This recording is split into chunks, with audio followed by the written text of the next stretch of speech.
Hello everyone, this is Nivedika. I'm working as web developer at Techriti, and today in this presentation I'm going to discuss about what are the new HTML5 elements and how to make best use of them.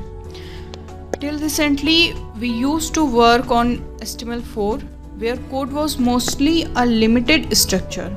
In this case, web has changed a lot since then. In order to overcome this kind of limitation, HTML5 came into existence. Though HTML5 work is still in progress, almost all major browsers support majority of the new HTML5 elements and APIs.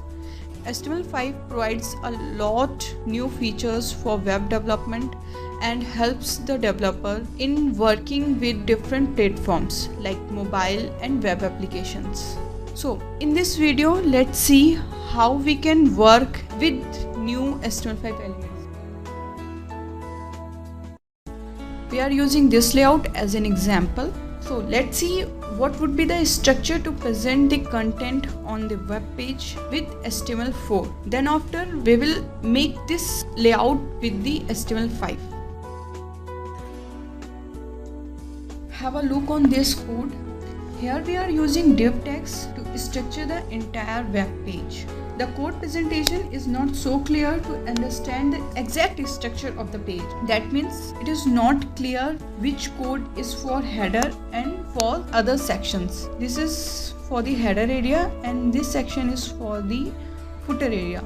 To specify this, we use classes and IDs, but that does not help too much. So now we are going to present how easily we can structure the web page in HTML5.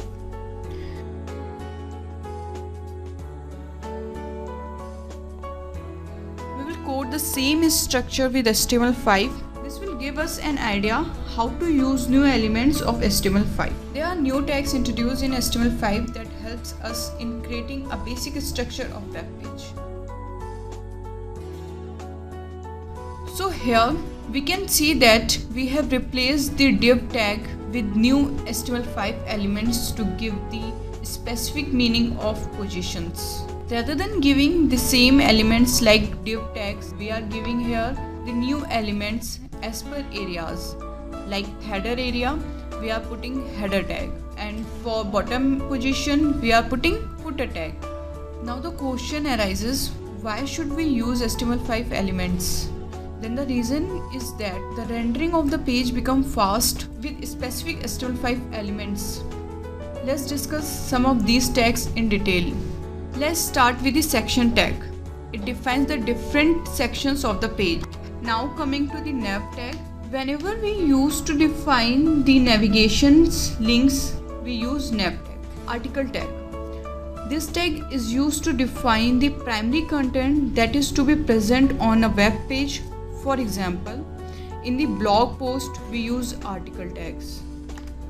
A site tag. This tag defines the extra content that is to be presented on the web page, such as sidebar. This way we can make the best use of HTML5 and its elements.